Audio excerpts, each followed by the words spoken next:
Video ini hanya untuk mereka yang punya logika. Bagi yang tidak punya logika, skip aja. Ini berita menggembirakan bagi para calon koruptor Indonesia. Mahkamah Agung baru saja memangkas hukuman mantan Menteri Kelautan dan Perikanan Edi Prabowo dari 9 tahun penjara menjadi 5 tahun penjara.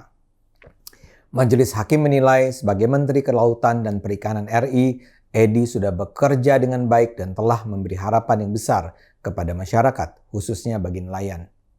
Dia dianggap memberi harapan dengan mencabut pelarangan ekspor benih lobster di era Menteri Susi Pujiastuti.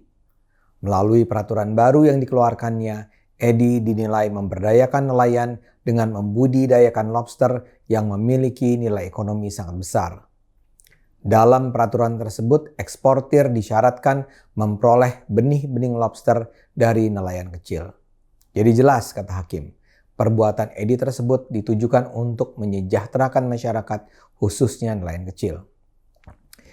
Edi sebelumnya divonis Pengadilan Tinggi DKI Jakarta hukuman penjara 8 tahun karena terbukti menerima suap puluhan miliar rupiah dari pengusaha terkait ekspor benih-benih lobster.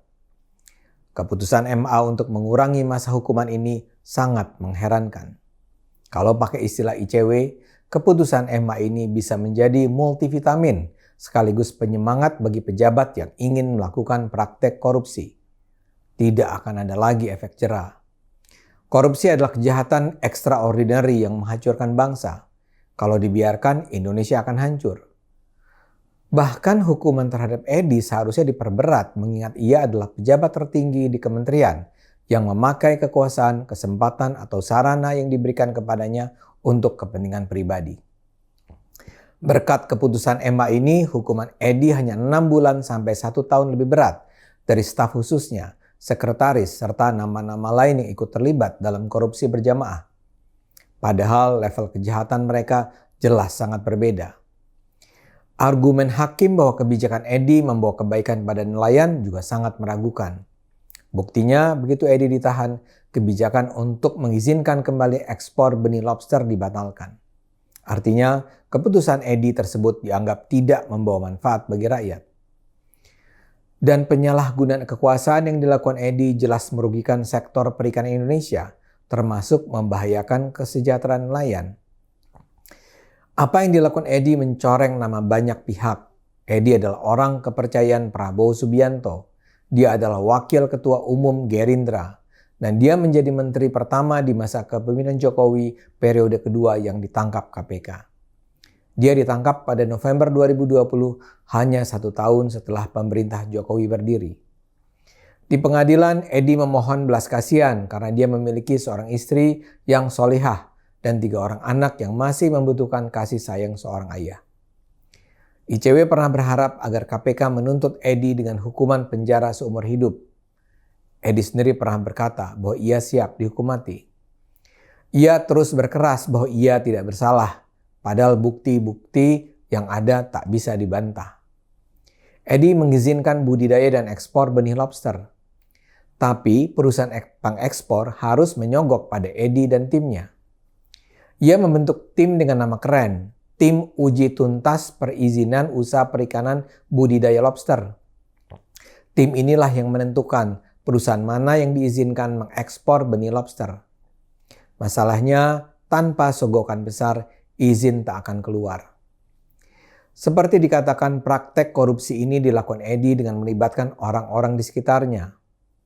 Edi menerima uang suap $77.000 dari pemilik PT 2 Putra Perkasa Pratama Suharjito. Diketahui perusahaan Suharjito telah 10 kali mengirim benih lobster. Edi menerima uang tersebut melalui sekretaris pribadinya Amiril Mukminin dan Safri yang merupakan staf khusus menteri dan wakil ketua tim uji tuntas. Uang $77.000 itu secara tunai diberikan di kantor kementerian. Uang diberikan Suharjito kepada Safri sambil mengatakan, "Ini titipan buat menteri." Safri kemudian menyerahkan uang tersebut kepada Edi Prabowo melalui Amiril Mukminin. Di luar itu, Edi juga menerima uang sekitar 24,6 miliar rupiah dari para eksportir benur lainnya. Edi menerima uang itu dari berbagai perantara. Ada Amiril, staf pribadi istrinya, staf khusus menteri, dan ketua tim uji tuntas. Uang suap itu kemudian ditampung di BCA atas nama PT Aero Citra Cargo (ACK), perusahaan yang bergerak dalam bidang jasa pengiriman kargo. Awalnya perusahaan ini tidak aktif, namun diaktifkan kembali dan tercatat sebagai perusahaan forwarder ekspor lobster. Ekspor benih lobster hanya dapat dilakukan melalui forwarder PT Aero Citra Cargo. Dalam menjalankan monopoli bisnis kargo tersebut, PT ACK menggunakan PT Perishable Logistics Indonesia sebagai operator lapangan pengiriman benur ke luar negeri. Para calon eksportir kemudian diduga menyetor sejumlah uang ke rekening perusahaan itu agar bisa ekspor. Jadi ini adalah sebuah korupsi yang terang benderang. Dan kehidupan Edi sendiri jauh dari akhlak mulia. Gaya hidup Edi jauh dari kesan seorang pejabat publik dan ayah atau suami yang baik. Di pengadilan terbongkar gaya hidup mewah Edi dan istrinya. Edi menggunakan uang hasil korupsi untuk keperluan dia dan istrinya, Iis Rosita Dewi, yang sebenarnya adalah anggota DPR. Misalnya, saat Edi dan Iis melakukan perjalanan dinas ke Amerika Serikat pada November 2020, sebelum Edi ditahan, mereka menghabiskan uang belanja sekitar 833 juta rupiah. Barang-barang yang dibelinya pun serba bermerek. Mereka membeli 3 jam tangan Rolex, dompet koper tas kerja merek Tumi, pulpen Mont Blanc, koper dan tas Louis Vuitton, tas Bottega Veneta, sepatu Louis Vuitton, tas Hermes, 3 buah baju anak-anak merek Old Navy, 19 celana merek Old Navy, tas anak Old Navy, 5 jaket hoodie merek Old Navy, 12 jas hujan merek Old Navy, baju dan celana merek Brooks Brothers, 6 buah parfum merek Bleu de Chanel Paris ukuran 100 ml, 1 unit sepeda merek Specialized Robex SWD12. Jadi Edi dan sang istri terkesan benar-benar memanfaatkan posisi untuk mengeruk kekayaan dan berfoya-foya.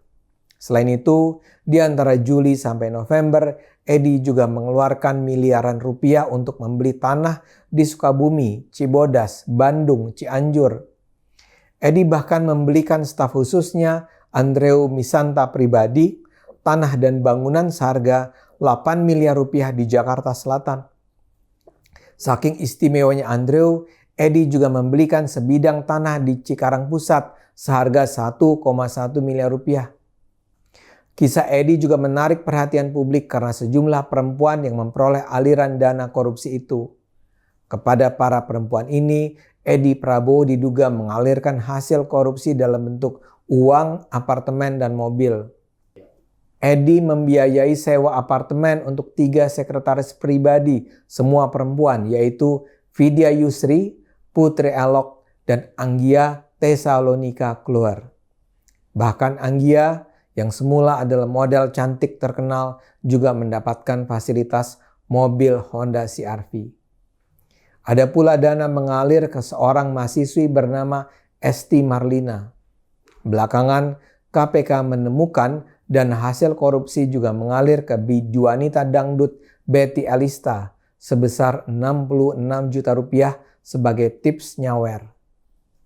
Jadi selain melakukan korupsi terang benderang, gaya hidup Edi jauh dari patut menjadi teladan. Saya tak paham mengapa Mahkamah Agung merasa perlu mengurangi masa tahanan sang koruptor. Tapi di Indonesia ini memang ada banyak hal yang hanya bisa kita duga-duga penjelasannya. Ayo terus gunakan akal sehat, karena hanya kalau kita gunakan akal sehat, negara ini akan selamat.